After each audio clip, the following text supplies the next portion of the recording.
Hello, everyone. Welcome to Piano Tech Radio Hour once again. Good to see you all. Wow, I'm noticing, I don't know if it's always been this way. It looks like Horat Piano's image there was of an accordion. Is that correct?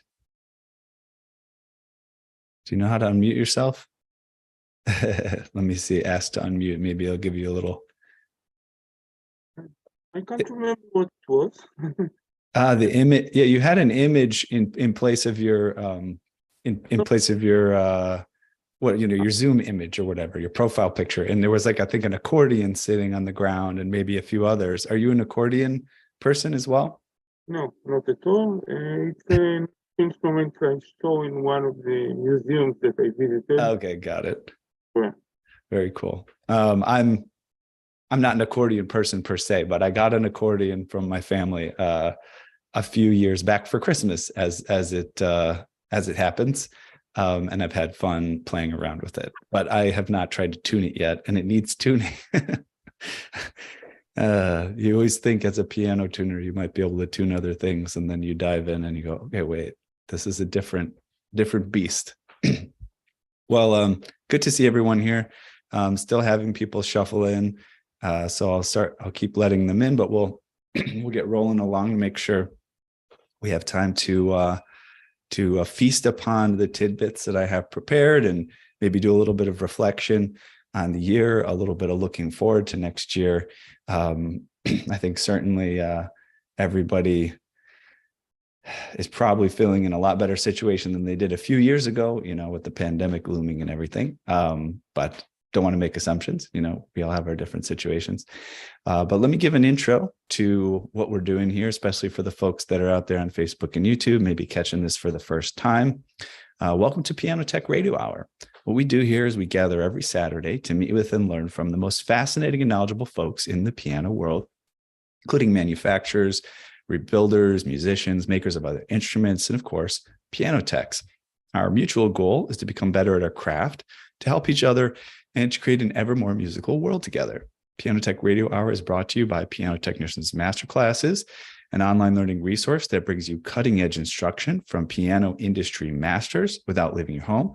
You can find out more about that at pianotechniciansmasterclass.com. And today we are fast approaching the Christian holiday of Christmas, but of course in full recognition of every other representation of faith or non-faith, just kind of a time of year to wrap up on things, look forward to the next year, celebrate maybe our individual, according to our individual faith, or just take advantage of the fact that everybody's distracted by Christmas and maybe we can catch up on something. So yeah, a couple people to let in here. So what I wanted to do is maybe take a minute or two, if we want to. We'll see what the energy is here, to reflect and look forward. But I also do have some cool lecture tidbits that you guys might not be aware of queued up, so that you can take a look at those. And so 2022 has been certainly an interesting year. I myself, if you can't tell, a little bit under the weather, so excuse me, a little bit scratchy and congested. I did get tested for COVID, no flu. So that's really nice. I've escaped this whole thing unscathed. I've got my vaccines when it was appropriate, mostly wore my mask and so on and so forth. And never actually got COVID myself. People close to me have, though. So I consider myself blessed. My mother actually, after all this time, she's in her 80s. She got COVID a couple of weeks ago. But, she's recovered, right? It's a different story these days with vaccines and everything and knowledge. And it's a scary moment, but it's not as scary as it had traditionally been. Let me admit a couple more people here. Yeah. All right. Good to see everyone joining us today. Hello, Dan Garrido. How are you doing today? Good to see you. All right. Yeah. Well, so for 2022, it's definitely been a busy year, a lot going on in our personal business in New York City. Things, relatively back to normal. Maybe even catching up on tunings that hadn't been able to been accomplished in the recent past. Maybe there's a little bit of shuffling around of clientele. Maybe it's something interesting people might reflect on. I know. For instance, we recently contracted with, a number of different other technicians in the area to kind of like share clientele and things like that. But it's interesting, right? If you haven't tuned for a couple of years, has that person maybe they caught someone else along the way and they moved on to a different tuner, or maybe vice versa. Maybe you've had some people who chose to work with you, alternative to someone else. So it's been an interesting moment here of transition. Anybody have any interesting stories about how your clientele may have changed, throughout this year as opposed to previous years, or has it been pretty consistent? Carl, what about you? Did you feel like it was like right back on it with the folks that you worked with before? I've changed my mix a little. I'm winding down. So Mhm. I had 1,000 private clients. I do one private client a week. I'm doing almost all stage pianos and recording pianos at this point. And like I'm doing a Harry Connick concert tonight in a 3,000 seat auditorium. And I'm also doing a Herb Alpert concert tonight in a big auditorium. Oh, nice. So, I enjoy doing stage work more. And I'm just kind of letting go of the private things. I'm keeping, some of them have Faziolis and special pianos that I keep working on. And it's been hard to say goodbye to people who I've worked for forever.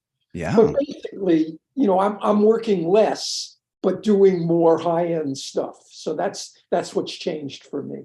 Okay. And is it an intentional process for you? So your clientele thinning out, for example, do you intentionally give them, do they call you and you say, hey, in particular, I've got my exclusive clientele. Do you pass them along to someone specific? Well, I do have a younger person. First of all, I don't take any new people. When new people call me, it's out of the question. And on the old people, But wait, let me just ask a question though. I mean, I just for fun, I want to validate here. If Elton John shows up and says, I want you to. I want you to hang out in my home and tune my piano every day. So I work for a lot of concert halls and recording studios and stuff. And so the people at these places, if they refer someone to me and they say, call Carl, he's got to take it, of course I'm going to say yes. I'm not, I want to maintain my relationships. But basically, on my old clients, if I really like them or I really like their piano, I say yes, and I might do one or two of those a week. But I don't. So I used to solicit business. I had people every 3 months, every 6 months, every 12 months, and I methodically just emailed them or texted them and set up an appointment. It was all on autopilot. I just don't do any of that anymore. So and I probably do a dozen stage pianos every week. So it's not like I'm just sitting home doing nothing.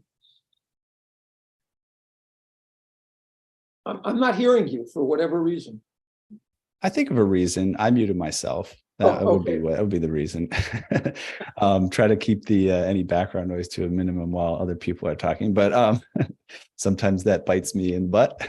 But yeah, that's awesome. I mean, and I think that's the appeal of this profession. And to be honest, some of you may know, or it may seem obvious, like I actually don't tune as much nowadays. I used to tune all the time. And now I'm sort of doing things that are more in service to the industry or running business in New York. I actually kind of here's what I miss. I miss the cool people that you meet, the cool conversations that you have.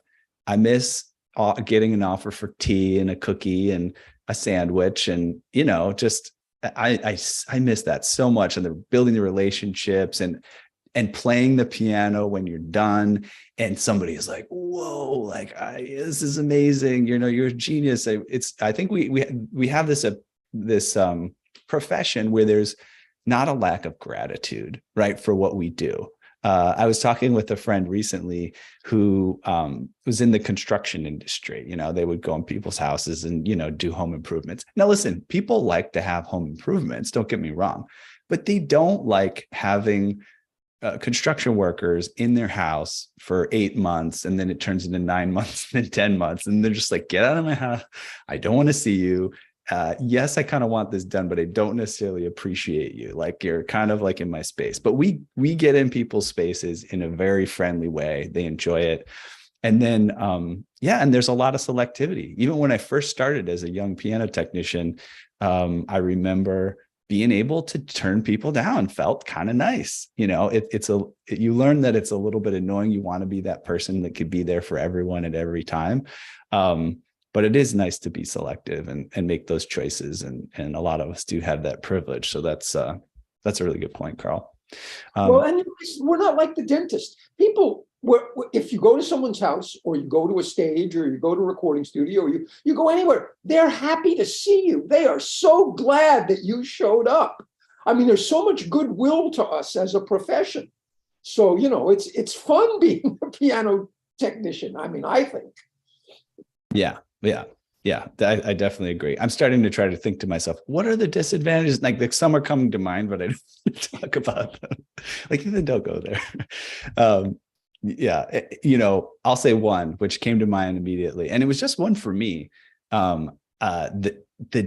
If you don't work on like really pristinely kept pianos, the dust, like opening up the piano and fixing some things, and then looking at my fingertips, and there's literally dust kind of caked on them from. Listen, I don't know about you. I grew up as a kid eating dirt. Okay. So, I mean, I'm not afraid of germs. Pianos are dirty. I clean pianos. I don't know. It's a non-issue for me. I'm That's not good. Dirty. Yeah. Okay, that's nice. That's good for you. That's good. Anybody else have any reflections on the state of where you're at right now, or even looking forward? Anybody got big, ambitious plans for 2023? I could share some interesting stuff, but yeah, anything? Anybody making a little calendar and mapping out their takeover of the piano industry or anything like that? Maybe Kevin, you're looking pretty intentional there. You're going to do anything special in 2023? You're going to wow us? I'm not sure, but two things came to mind when you guys were talking. I've been scheduling out my church clients and my my more regular use pianos out, and it's been great because I look at January right now, and like I guess about 45% of January is booked already. And I That's offer awesome. 11 in-home tunings a week, and I have a day for a store, and I teach 2 days a week, and have a couple room for some gigs here and there. But so that's been helping. And then number two was I turned down my first Spin-It the other day. So Congratulations. yes, I got some sticking keys on a 1960 Lion Healy Spin-It. I was like, find somebody else. Congratulations. Yeah, we should have we should create some little milestone awards, right? We can give to people like a little pin. Turn down your first Spin-It. Yeah, it's got to be like the star sticker book. You get one star on your tuning bag or whatever every time you turn on a spin. Yeah. I actually started creating some of those for our team at Photon Piano Factory. It didn't pick up in terms of popularity, but it was really fun to kind of design them.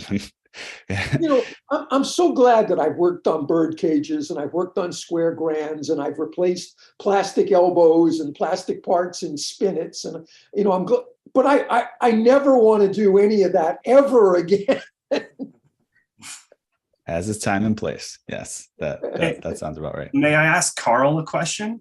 Sure. Nope. Sorry, no questions. Carl and I have an agreement. Nobody can ask him a question. Oh man, we're going to be here a long time. Yeah, go ahead. What do you got for Carl? Kevin? What's up? No, I was just wondering, what did you do in your early career? Like when you were 10 years in and had your client base, like what did your weekly schedule look like back then?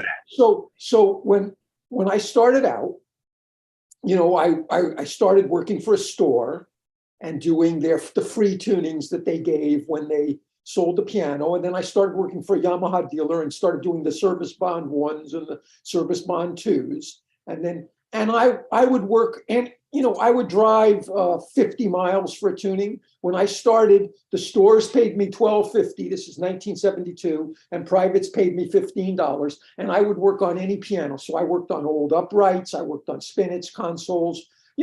I worked on anything. Anyone who would pay me, I would drive there. I would work. I was and I did that, and up through 10 years out, I just started doing more and more pianos. I was probably doing 800 tunings a year. I was just doing a lot. I would bring actions home to my shop a little bit. I just have a simple shop, but I would file hammers and regulate and stuff like that. Now I do everything at the piano. I hate bringing stuff home.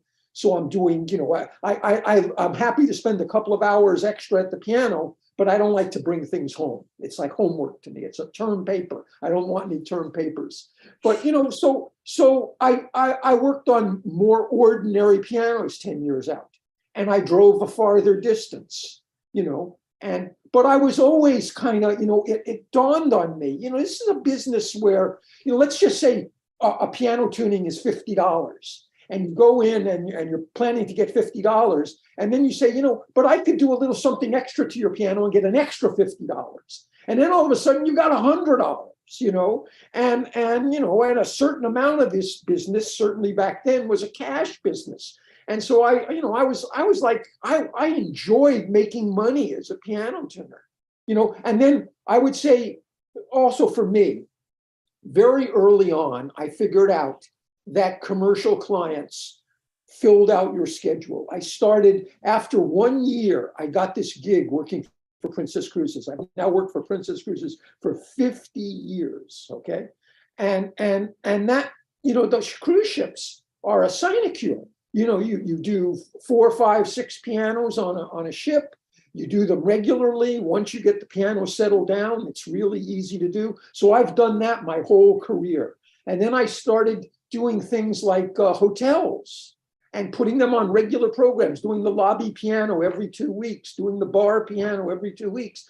And so I built my business. And so, I was never someone who liked to, but and in all those years, I used to do calls. I used to go through my things and call people and say, it's time to have your piano tuned. I hated doing that. I hated having to do that, but I needed to do that to fill out my schedule. And so, I was a working, supporting a family. I was a working piano technician. I was trying to make money, so I was hustling for work. Now all I do is say yes or no to people who contact me. I don't contact anyone, so it's really changed in over the years. But, 5 years out, 10 years out, 20 years out, I was always trying to generate business. Yeah, that makes sense. I wanted to see if Kevin had a response, but also, did anybody else have anything they wanted to share? Anybody in particular? Dan? I see you. Maybe. Yeah. Maybe. Yeah. How are things Here, going? can you hear me? Yeah. Yeah. I'm doing good. Yeah, just kind of, like what Carl was saying, I work for a store, so I'm in that phase of where I'm just, I can't do outside clients as much as, I try to do service calls for the store, but just the shop work alone is keeping me busy. That's what I'm doing. Actually, I'm working on right now. Let me turn around here. Working on a player system for Cobart Cable. Wow. That's it. I'm doing the rail. I got a pile of stuff here. There's the one I'm working on. There's a Baldwin I got to do. There's a Steinway just finished. There's some other Steinway that came in, shipped from some other place. No lack of things to work on there. Oh no, there's a new B. There's a new B I got to get out of the crate sometime, maybe. Which store is Anyway, this, and where are you again? I'm at Pritchard's Pianos in Sarasota, Florida. Oh, okay. Cool. And yeah, I'm pretty busy, and it's just me and another tech, and we're really really grateful. We had the past couple years we got the Steinway Prestigious Dealer Award for the Western Hemisphere. So Whoa. really, yeah, really. Is this Clark Dawson's place?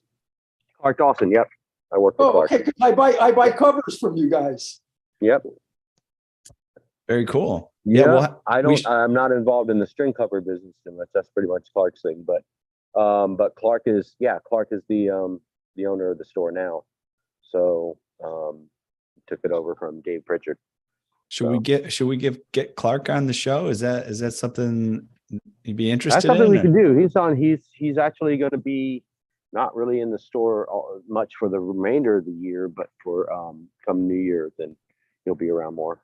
Cool. So Yeah, run it by him. That'd be something to just reach out to me if you wanted to maybe get something like that going. Perfect. How long have you been in the business, Dan? I've been in about 10 years. Okay, great. And I started with the store. I started with moving pianos, and I still got to do it. So moving pianos on the truck and then just hanging around the shop and doing it. I have a mechanical background though. I was an auto mechanic for many years and sound engineer and drummer, bass player. So Perfect combination. Musical combination and mechanical stuff. So awesome. Yeah, I mean that's really cool stuff. Would love to get to know you a bit more. Thanks for kind of checking in and sharing about this stuff. That's really cool. Yep. Kevin, did you have any comments on what Carl said, or just kind of absorbing information? Yeah, not particularly. Yeah, thank you for sharing that. Yeah, I've been in the business for about 5 years, and I'm also a musician, and so it's always cool to see what other people did in the past, and learn from all that. So. Yeah. If you just recreate Carl's past, you're going to be in for quite a roller coaster, my friend. Well, there's going to be no ships coming out to Denver anytime soon. So. No, but the ski resorts. Are there ski resorts nearby? That would be an interesting there's ships place. that come through the ski resorts. Yeah. let me just make a comment. If you're around the piano business, piano tuners tend to be undervalued. Okay, when you work at a store, the person who owns the store, gives you volume and it's really great. You learn a lot, but you're not paid a lot by the store for everything you do. And they're in the business of it's a tough business to sell pianos and make a living. But if you work for a university, you're kind of the low man on the totem pole compared to people who are the professors and the musicians. You're the piano technician. You're all of the music places that people tend to work, you're undervalued. But when you go out into the larger world, okay, where you work for hotels, or you work for concert halls, or you work for private, then all of a sudden you can charge pretty much whatever you can charge. In other words, it's a whole different ecosystem economically. When you get out of piano teachers, piano stores, churches, things like that, that tends to be the lowest paying piano work. And if you can connect with the world of and where they need pianos, it's much more higher paying. Good advice, Carl. Thanks for sharing it. If there's any other comments or tidbits, we didn't get anybody talking about their plans for 2023. I do have these lectures queued up, but let me just, John, hey, John, are you unmuted for a reason? Okay. I think that's John's family trying to help him find a camera. Hello? All right, I'm going to mute you, John. I was going to say for 2023, I've just brought on an operations manager, very, very minimal part-time, but I'm excited about it for Floating Piano Factory in New York, and also be helping out with piano technicians master classes. So we'll be working on getting out there a little bit more, kind of like you were saying, Carl, drumming up the business. And these days it's I don't even know how the phone call, I used to do phone calls back in, when I started it around the year 2000, but that's like 23 years ago. Phone calls were a means of communication that people expected. We've shied away from that as of late. It's more reminder emails, reminder text messages, and things like that. But SEO is a big deal, kind of making sure you're going to show up on the internet for folks, and ads you might run on different platforms and things like that. So we'll be exploring things like that to try to make sure that we're on top of things and expanding and in front of people. So Ethan, yeah. I would just say to everyone, getting clients from your website, I mean, it's good, but it's random. It could be anyone. It's, you'd rather have a referral source that is more about you personally. But everyone who's listening to this, you have to have a website. Think of it as your business card, an extended business card. People want to know who you are. They want to know something about you. And a lot of people, I think, make the mistake of thinking that you're trying to educate the world about pianos and you have 1 million articles on your website about pianos. What people want to know is, who are you? Why should I hire you? Why should I let you into my house? And everyone should have a website that basically introduces themselves, and so that people want to see who you are before you come over. That's great. And I'll share something that people might not, encounter if you're just heads down piano technician, but you do have the website and you want to make it good. There's something that in marketing they call a client avatar. So you make up a person, you give them a name. It may be the name. There may be a client that you actually have that's kind of like your typical client, but you give them a name. You maybe even choose a picture that kind of looks like them, an age. But beyond all those statistics you have about them, you describe like who they are and what they care about, right? So for like Floating Piano Factory, when I think about it, that's our business in New York. There's like kind of an amalgamation of a few like really great clients that we have. So I always say it's like, oh, he's like a reporter at the New York Times. He's got a pretty good career, right? Or maybe he works for like the National Institutes of Health or something. It's sort of higher up.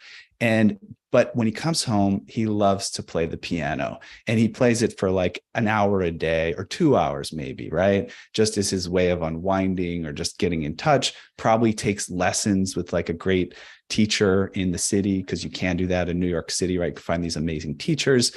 And maybe even on the weekend is spending a couple extra hours playing. And that client is so enthusiastic about the piano, they might even want to get it tuned every month, right? Or at least they want to take really good care of it because it gives them so much pleasure, right?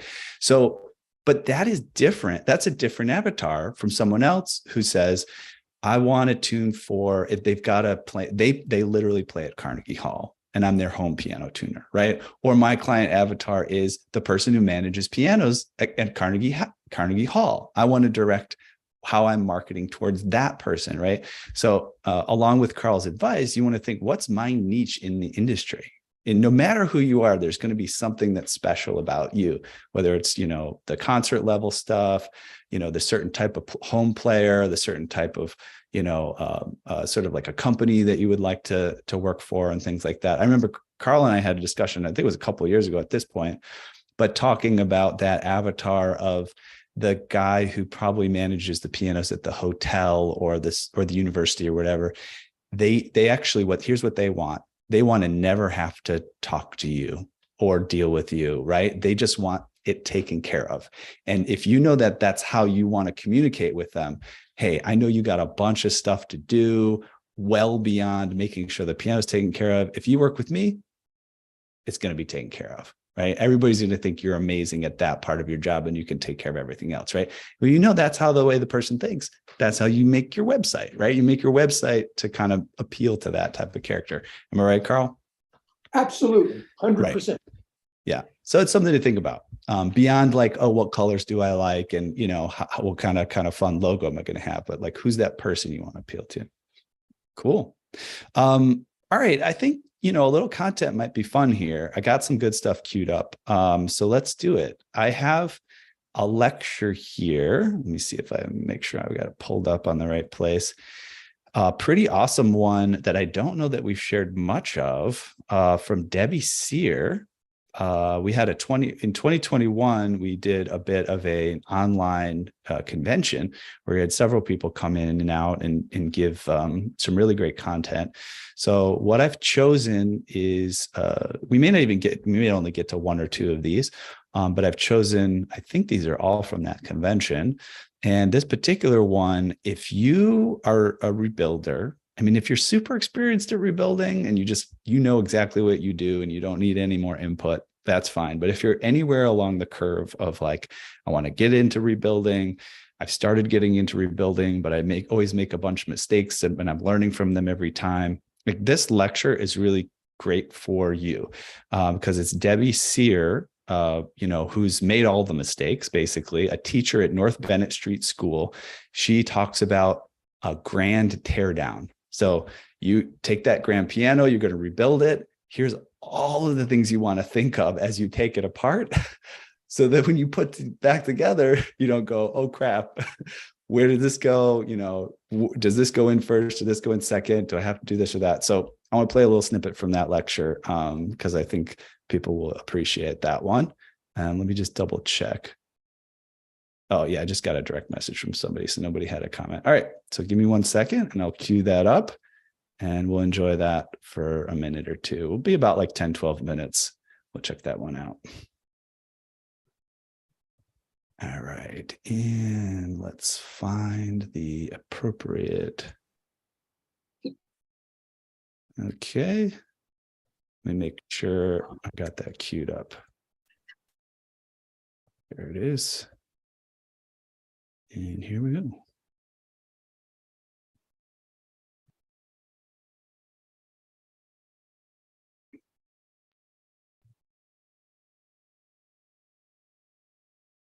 full screen. Start about 4:10. You put in this piano, of course, this morning. And here we are. Like you said, we had talked about this, probably in 17. I think you might have that right. About doing something like this, and it seemed a little bit far-fetched, but not so far-fetched, and here we are. Thanks for putting it all together. Sure, we're doing it. And of course, thanks to North Bennett Street for jumping on and sponsoring this convention as well. It's exciting to partner with North Bennett Street.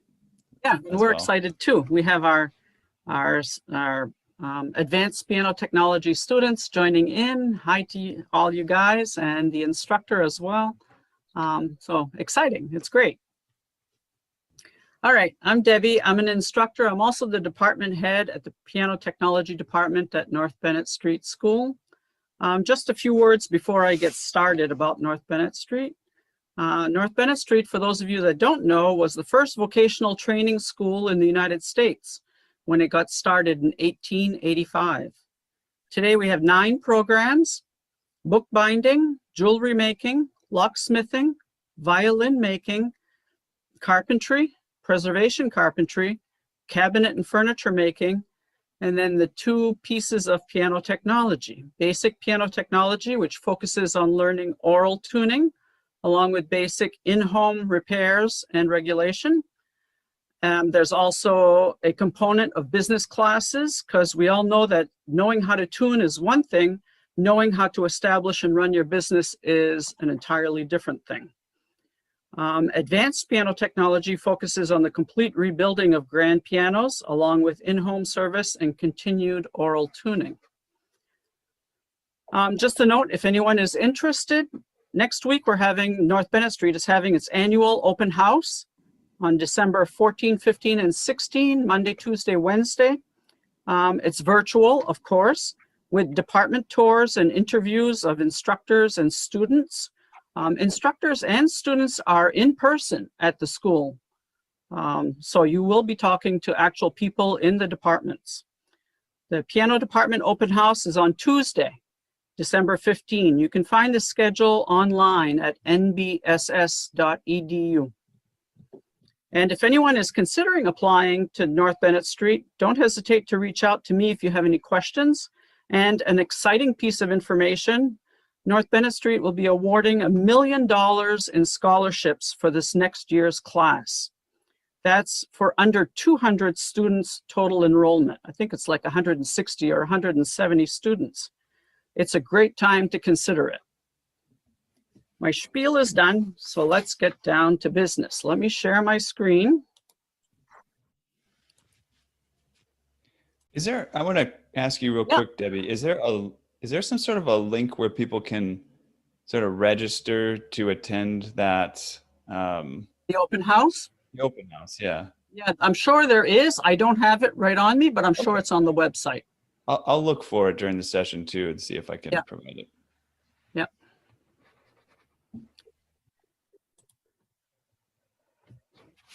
You're good to go. Yep. All right. This might look familiar to a few of you. This is not so different from what we usually see when we start the teardown process, right? It's beat up, it's dead, it's past its prime. And this is what we want to get to. It looks brand new. It's been completely rebuilt. And how to get from one to the other is what this class is about. Not how, but how to take the measurements to do that. Before you take anything apart, make sure you'll remember how to put everything back correctly.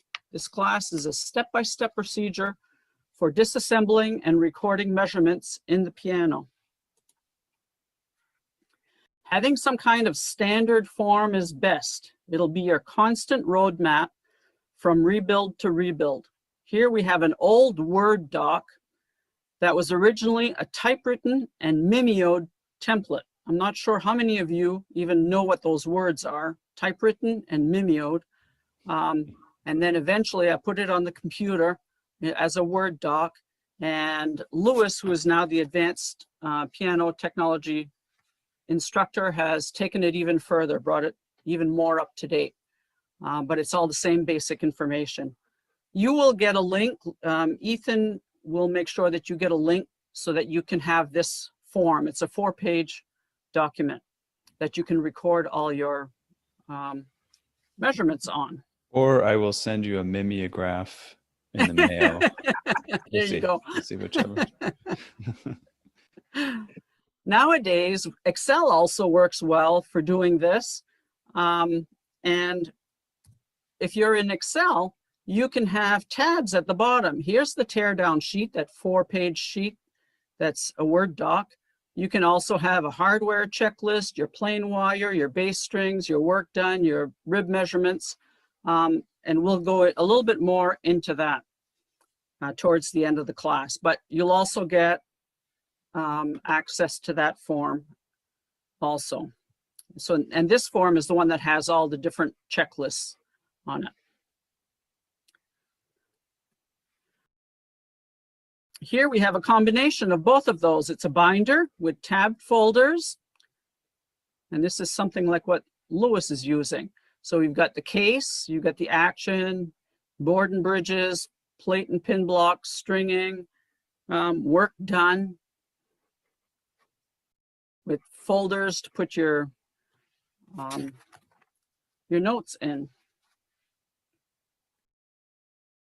No matter which way you do it, just do it and be consistent about it. You can always update your forms as you go along, add things, subtract things, and when the piano is completed, keep that file. You'll be surprised how often you need to go back to it to see what size tuning pins you put in this piano, to see what parts you put on, what finish you applied. It's the historical record for that piano. You really should consider keeping it. So here you have the 2 different forms we just saw. There's a digital one here, if you want to keep your records digitally. And take pictures. We all have a camera in our pockets all the time. Most of the time, it's not even in the pocket, it's in your hands. Take pictures to add to your files. And the case, base, the bench, legs, lyre, trap levers, lid, case sides, anything that looks suspicious or funny or not quite right. Top section, the inner rim, before and after, the action, before and after, key tops, the damper system, and anything unusual. The pictures, you can never take enough pictures. You could have a whole pile of pictures, and the one you really need is the one you didn't take.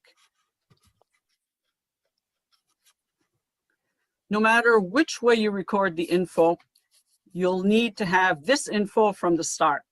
This one is old school, before computers.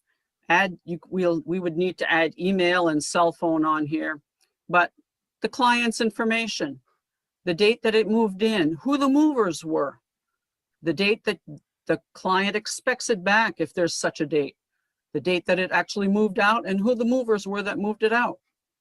The information on the piano, just the basic information, and who's working on the piano. At school, we need to list who the students are that are working on the piano. If you're a one-man shop, then you really don't need that. And it's not a bad idea to have a picture file that starts with this right here. This piece with all this information, a picture of the fallboard decal that shows, as long as it's correct, that shows what piano you're looking at, and this piece here that shows the serial number and the model. This should be the first picture in that file for this piano, and just identifies this whole piano.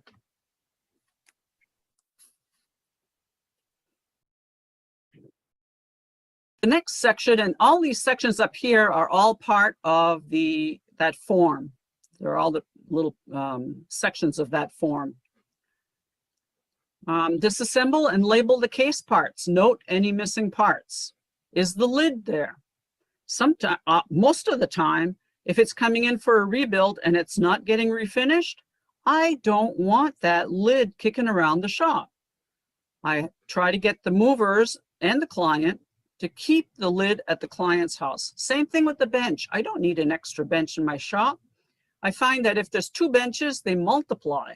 The next time I come in, there's 3, and then there's 4. We got a pile of benches that ended up never going back with the piano, or dead benches that should be tossed out. I don't need the lid. I don't need the bench. Do I need the action? If I'm doing action work, yes, I need the action. Sometimes another technician is doing the action work. Sometimes there's no action work. I don't like to keep the action at the customer's house. That's a little bit different than keeping the lid there. The action has a lot of moving and breakable parts. Unless the customer has a safe place to put the action, I can store it more safely than they can in a lot of cases. The music desk, is there a music desk? It's a little bit head scratching at the end when you start to put things together and you didn't mark whether there's a music desk and you can't find it, right? The lyre, do you have the lyre? Do you have the lyre sticks? Are there lid hinges? Are there hinge pins? A lot of times the movers put those in their pocket and they forget to take them out. Is there a sostenuto? Sometimes another rebuilder got in there, another technician got in there, removed the sostenuto, and then you're looking for days for where you put that sostenuto rail. If you mark here, yes or no, that you don't have one, it's plain as day whether you do or not. Pitmans, do you have the sostenuto and the damper pitmans? All good information to know. I like to label the hinges with the hinge pins. This would be the tail most hinge and hinge pin, and this obviously would be the keyboard one. Little parts and pieces that I might find, a loose piece of ivory, a piece of veneer. I put them in little baggies. I'll label it with the customer's name. Same thing with this. There'll be a bin that all these parts and pieces go to, and the bin has the name of the customer and the piano on it. Here's the sostenuto rail. So we do have a sostenuto rail. We have a sostenuto pitman.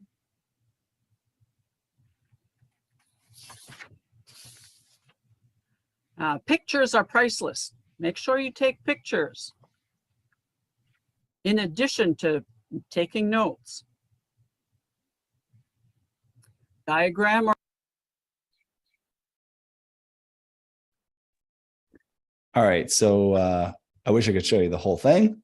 Pretty awesome content from Debbie. I'm very appreciative that she would share such a lot of great information. And I will also make sure I grab the link for that in case anybody wants to grab the lecture.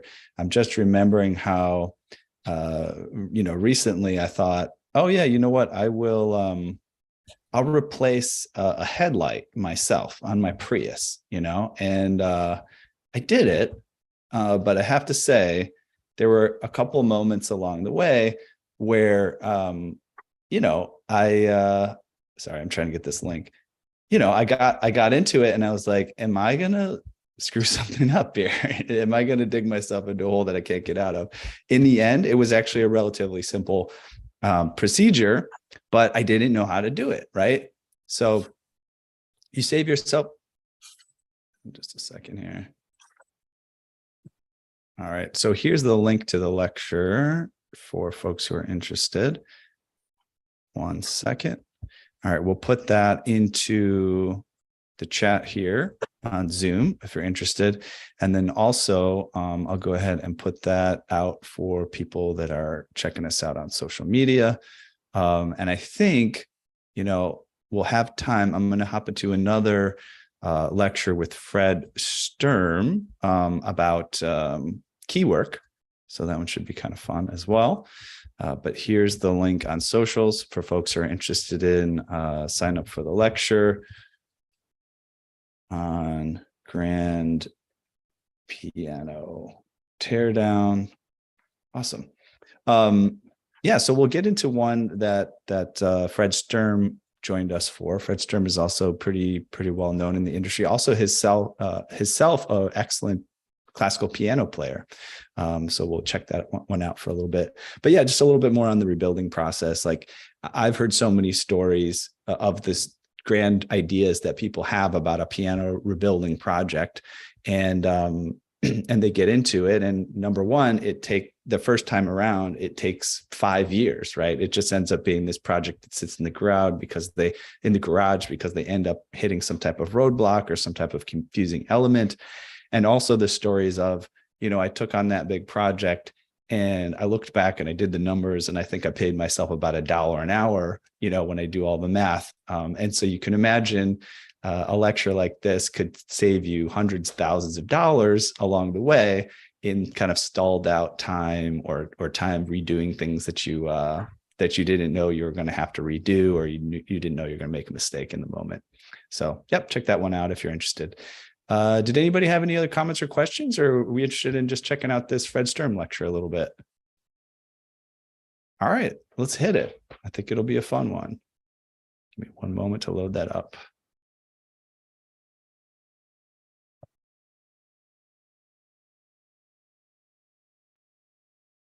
All right. Got too many windows open here. There's that. Here it is, Precision Key Service. And so we'll probably get about maybe 10 minutes, 8 to 10 minutes of this, and then we'll get in and we'll wrap up the session.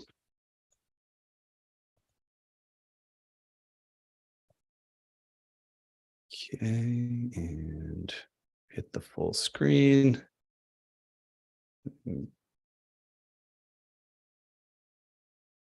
So Fred performs regularly and has recorded and released 5 CDs, with another in process.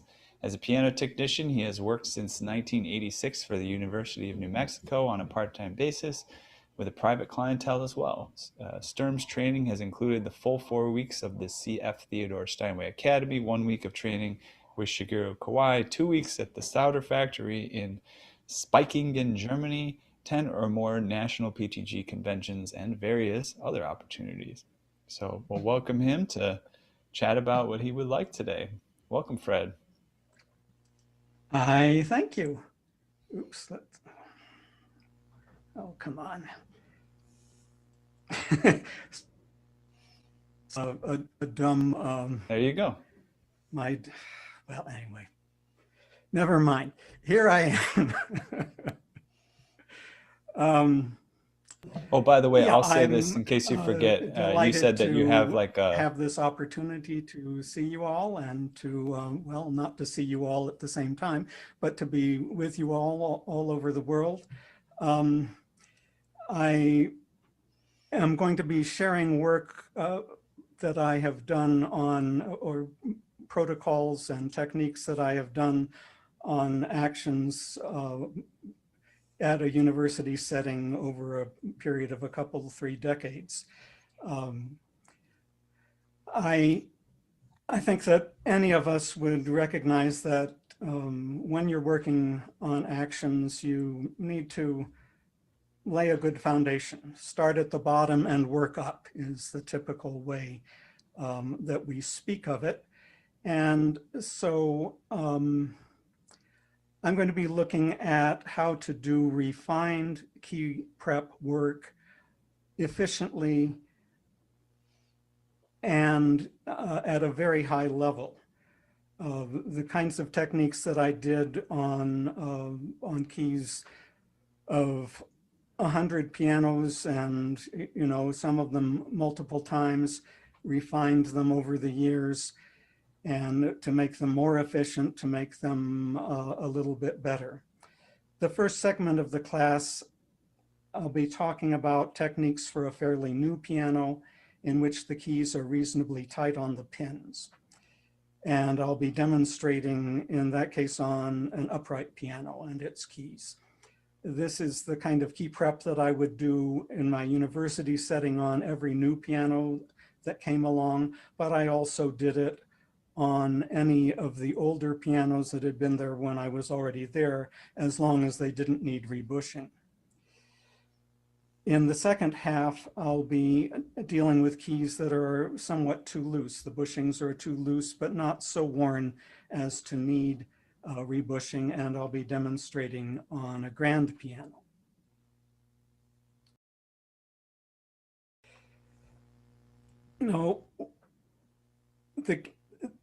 The importance of the key really can't be overstated. Its reliability is absolutely fundamental to the action's functioning, but if you're like me, you probably have the tendency to ignore keys in everyday work until a problem arises, because it's troublesome to get at them. You have to pull the keyframe into action, pull the stack, the key up stop rail in a grand. On an upright, you have to pull the fall board and whatever is the key stop rail on it. A lot of trouble just to deal with one sticking key, so we usually find a way around that. In this class, we'll be looking at what you would do once you've gone to the trouble of disassembly. Might as well do all the keys, and might as well do them well enough so that you will not have that trouble for many, many months, years. We're often blissfully unaware of borderline sluggishness and inconsistencies across the keyboard. If I assume probably most of the people here have done key weighting. If you haven't, well, trust me that when you're doing key weighting and you find that there is an issue with friction, it seems like almost 90% of the time that friction has its source in the keys. So getting the friction absolutely consistent and minimal with the keys is really has a significant impact on the action function, especially with respect to repetition and touch weight. So that has to do with function, but there's also the element of touch. The feel of a key is the most basic part of a pianist's interaction with the piano. If you have to get a silky and smooth touch requires that we have next to no side-to-side wobble, knocking, as well as resilience of the bushing felt. And there is also an issue of friction when the key is pressed against the pin, as happens when you're doing a glissando or rapid scale passages. There may be near zero friction if you measure it just using down weight and up weight methods.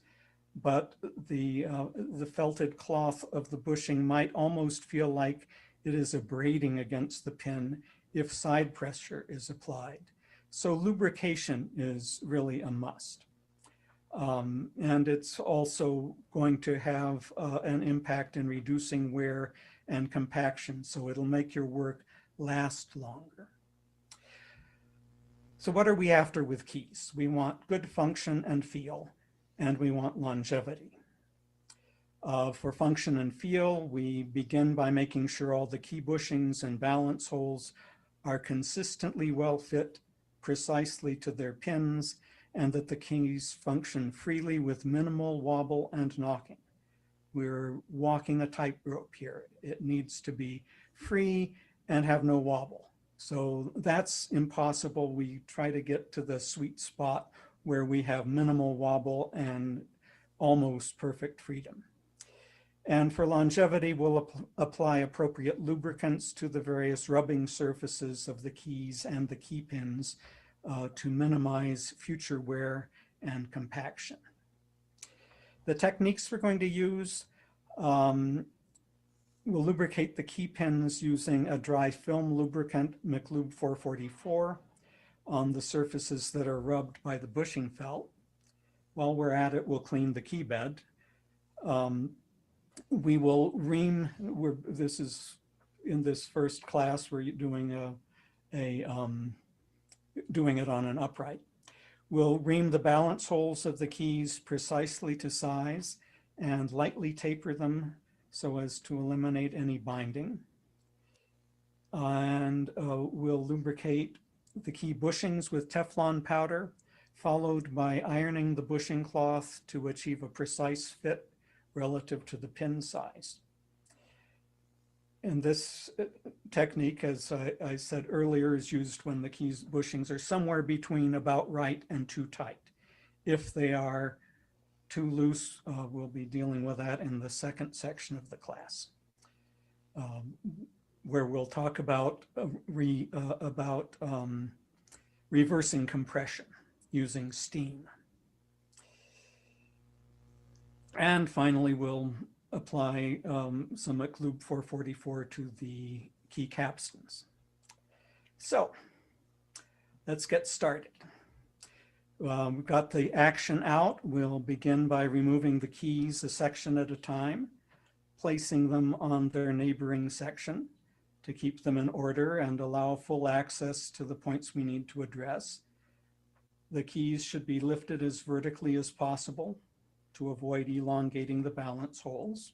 So we want to try to lift them from the front and back kind of at the same time. And we'll do this section and then we'll put these keys back and move on to the next section. As long as we've got the keys out, a thorough cleaning is a good idea. And All right, we'll pause there on that one just because we're about out of time for today's session. But yes, another similar to Debbie's lecture, something where, if you haven't done it before or you're new to the process, or you just want to make sure you're not missing anything, or you're wanting to make it your process more efficient, then I think it's a really great resource. So I will put the link for that lecture also into the chat. I'm trying to see if I added it. If I have, I wanted to pull it up here. Yes, I have it. I sent it to myself. So I'll put that link in the chat. But we'll pretty much wrap up for today, unless anybody had any other comments or questions before we wrap. Anybody want to say their piece? All right. Is that you, Johan, or are you just logging off? No, you're good. All right. All right. I'll put the link in for the lecture. Hope everyone has a happy holiday. I'm still figuring out what to do next week. We're literally on Christmas Day would be our normal programming. So we'll either skip next week or we'll have some sort of like holiday special for next week, but I'll let you guys know during the week in the emails what the plan is there. In the meantime, let me get this link together and then I'll do our sign off and then we'll hit the road for today. I appreciate everyone joining us. Here's the link in the chat here on Zoom if you're interested in that Fred Sturm lecture on key work. And then let me get over here into our online stream and make sure that they have that key work lecture. Put that link in there for folks on Facebook and YouTube. All right. Well, with that, this concludes another session of Piano Tech Radio Hour. Thanks a lot for everyone joining us today, everyone that contributed in the conversation. As always, we're brought to you by Piano Technicians Masterclasses, cutting edge instruction from piano industry masters without leaving your home. For those of you that joined us today by signing up for this session individually, you can make your life more convenient by subscribing to Piano Tech Radio Hour, just $16 a month. You get the recording of today's session in our member area, as well as automatic registration for each week's new session. You could sign up at pianotechniciansmasterclass.com/PTRH-direct access. I'll put that link in the chat as well for those that are interested. And by the way, if you check your email and you are not already a subscriber to Piano Technicians Masterclasses, there's a 25% discount literally for 12 months of Piano Tech Radio Hour. So if you want to go in for $12 a month for the next 12 months, you can find that coupon code in your email and you can sign up there. A little holiday gift for those of you that are interested in joining us for the first time at Piano Tech Radio Hour. All right, without further ado, I'll sign us off for today. Thank you everyone for joining and have a happy holiday.